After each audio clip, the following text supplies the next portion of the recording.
नमस्कार, आप देख रहे हैं एनडीटीवी एक्सप्लेनर तह की बात। मैं हूं सुशील बहुगुणा। क्या आपको एहसास है कि हमारी दुनिया की आज की जीवन शैली के कारण इस सदी के अंत तक धरती का औसत तापमान 2.7 डिग्री सेल्सियस तक बढ़ जाएगा?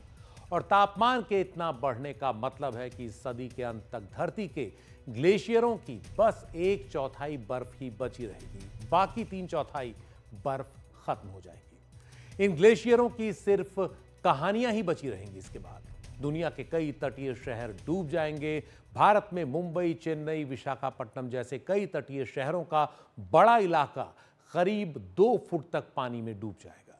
दुनिया की प्रतिष्ठित पत्रिका साइंस में छपी एक ताजा रिसर्च इस ओर आगाह कर रही है।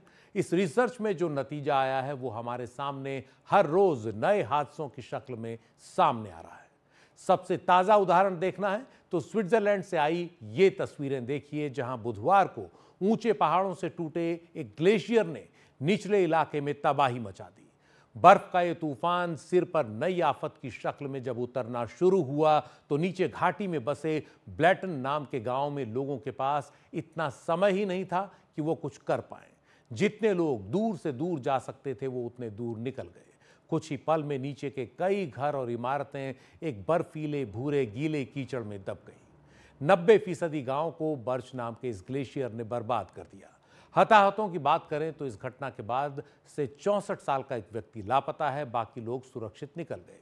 स्विट्जरलैंड के पर्यावरण मंत्री अल्बर्ट रोस्टी ने कहा कि ये एक असाधारण घटना थी। जिन ग्रामीणों के घर बर्बाद हुए उन्हें मदद दी जाएगी। वैसे इस ग्लेशियर के टूटने को लेकर वैज्ञानिकों ने पहले ही आशंकाएं जता दी थी और यही देखते हुए करीब 300 लोगों और उनके मवेशियों को पहले ही गांव से दूर सुरक्षित जगहों पर पहुंचा दिया गया था। ग्लेशियरों के इस तरह टूटने के पीछे सबसे बड़ी वजह है धरती के तापमान का बढ़ना, क्लाइमेट चेंज। यह हादसा बता रहा है कि हम और आप जिस तरह की जिंदगी जीने के आदी हो गए हैं वो आने वाली पीढ़ियों के लिए बहुत ही खतरनाक साबित होने वाला है। हमारी हर गतिविधि इस धरती को गर्म कर रही है, उसका औसत तापमान बढ़ा रही है, जिसका असर कहीं भारी बारिश तो कहीं सूखा, कभी ग्लेशियरों की झीलों के फटने तो कभी बड़े तूफानों जैसे अति मौसमी बदलावों की शक्ल में सामने आ रहा है।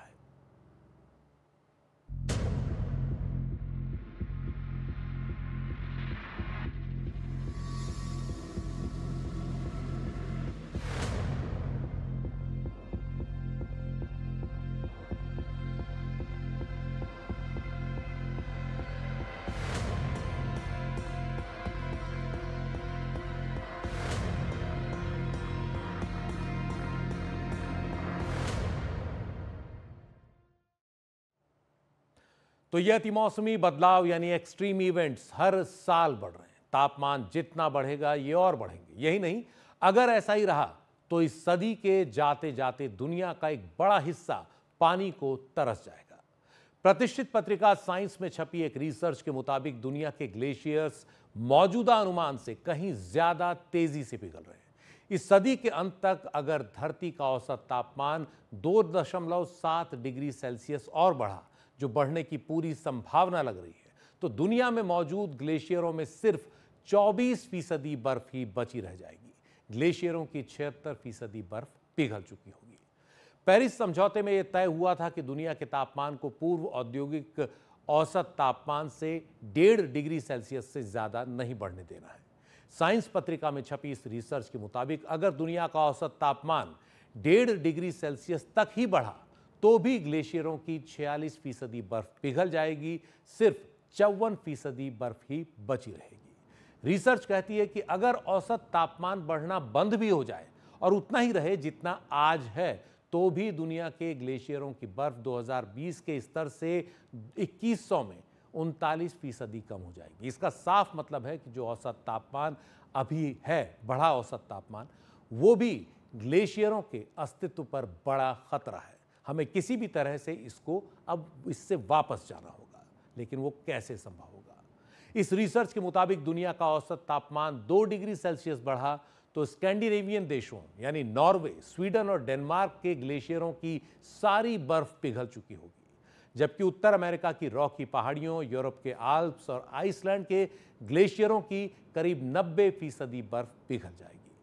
औसत तापमान में 2 डिग्री सेल्सियस की बढ़ोतरी का असर दक्षिण एशिया में हिंदू कुश हिमालय पर भी पड़ेगा, जो हमारी पानी की गारंटी है। 2020 के मुकाबले हिंदू कुश हिमालय के ग्लेशियरों में महज 25% बर्फ रह जाएगी। ये इस रिसर्च में नतीजा बताया गया है, यानी 75% बर्फ पिघल जाएगी। हिंदू कुश हिमालय से निकलने वाली नदियां जो गंगा, सिंधु और ब्रह्मपुत्र की घाटियों में बहती हैं, वो करीब 2 अरब की आबादी के लिए अनाज और पानी की गारंटी हैं, और ग्लेशियर पिघलेंगे तो ये गारंटी भी छिन जाएगी। औसत तापमान में बढ़त अगर 1.5 डिग्री सेल्सियस पर रुक गई तो भी हिंदू कुश हिमालय के ग्लेशियरों में 40 से 45% बर्फ ही बच पाएगी, यानी 55 से 60% बर्फ पिघल जाएगी। ये अपने आप में बहुत भयानक आंकड़े हैं, बड़े खतरे की ओर इशारा कर रहे हैं। इस अध्ययन से ये बात भी साफ हुई कि अगर तापमान में बढ़ोतरी बंद हो जाए तो भी ग्लेशियरों के पिघलने का सिलसिला सदियों तक चलता रहेगा। इस अध्ययन में 10 देशों के 21 वैज्ञानिकों ने 8 ग्लेशियर मॉडल्स से दुनिया के 2 लाख से ज्यादा ग्लेशियरों के भविष्य को जानने की कोशिश की है। दुनिया में करीब 2.25 लाख ग्लेशियर हैं, बल्कि उससे कुछ ज्यादा ही। इस अध्ययन के एक सहलेखक और यूनिवर्सिटी ऑफ इंसबर्ग के प्रोफेसर डॉक्टर लिलियन शूस्टर के मुताबिक ग्लेशियर क्लाइमेट चेंज के अच्छे इंडिकेटर हैं, क्योंकि उनका पिघलना हमें हमारी आंखों से आबो हवा में हो रहे बदलाव को दिखाता है, लेकिन हमारे पहाड़ों में जो दिख रहा है, ग्लेशियरों की हालत उससे कहीं ज्यादा खराब है।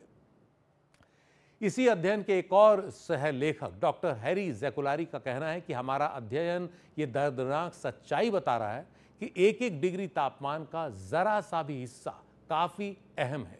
0.1% भी बहुत अहम है। हम आज क्या करते हैं, इसका असर आने वाली कई सदियों तक पड़ता रहेगा।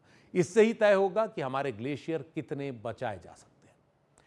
लेकिन दुनिया के कई ग्लेशियरों को तो हम पहले ही खो चुके हैं।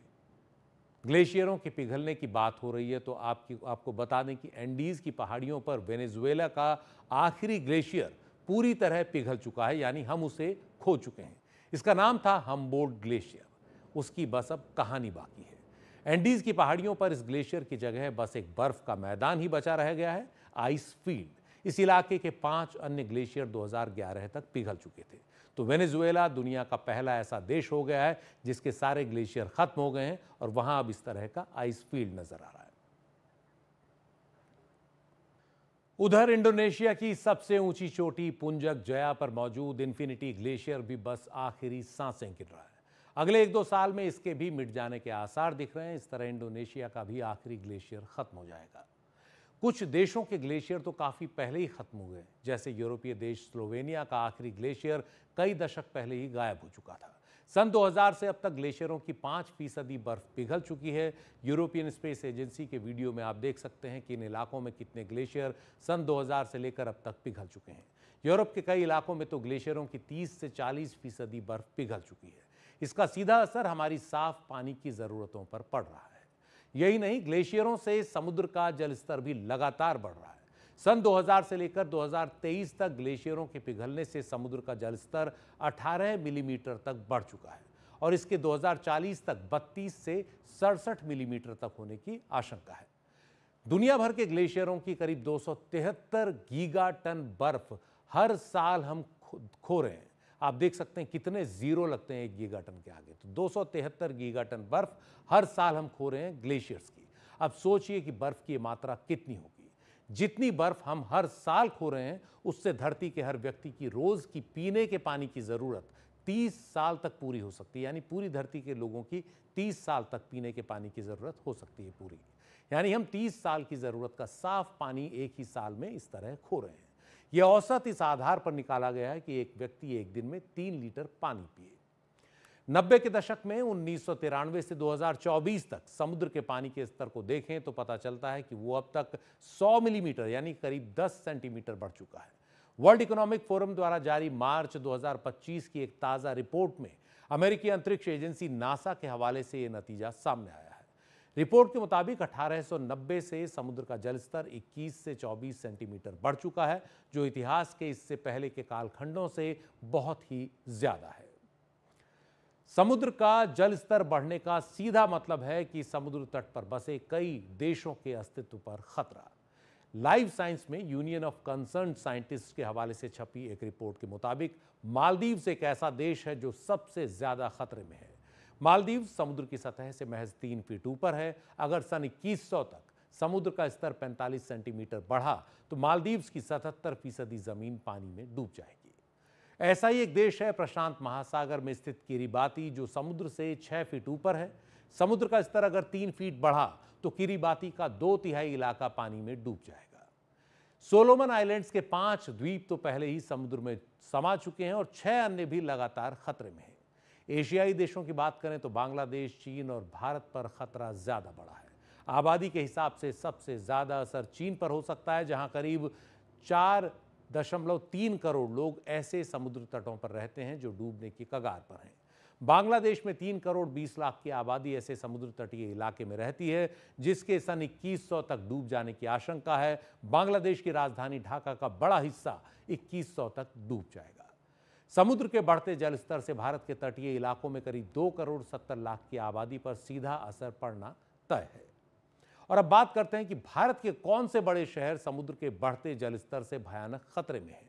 आईपीसीसी की 2021 की रिपोर्ट के मुताबिक भारत के 12 बड़े तटीय शहरों के इस सदी के अंत तक समुद्र के पानी में 3 फीट तक डूबने का खतरा मंडरा रहा है।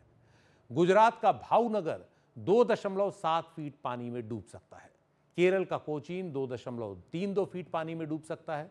गोवा का मोइमू गांव 2.06 फीट पानी तक डूब सकता है।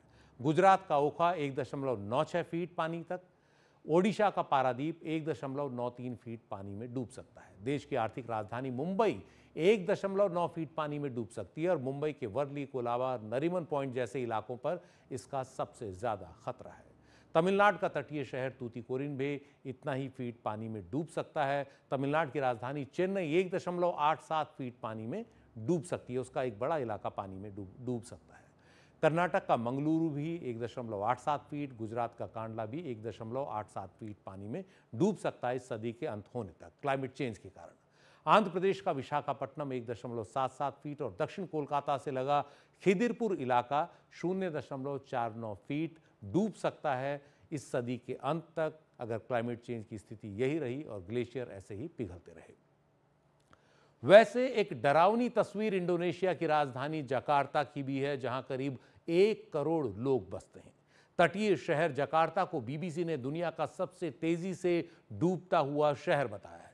पर्यावरण से जुड़ी एक संस्था अर्थ.org के मुताबिक जकार्ता हर साल 5 से 10 सेंटीमीटर धंस रहा है या डूब रहा है।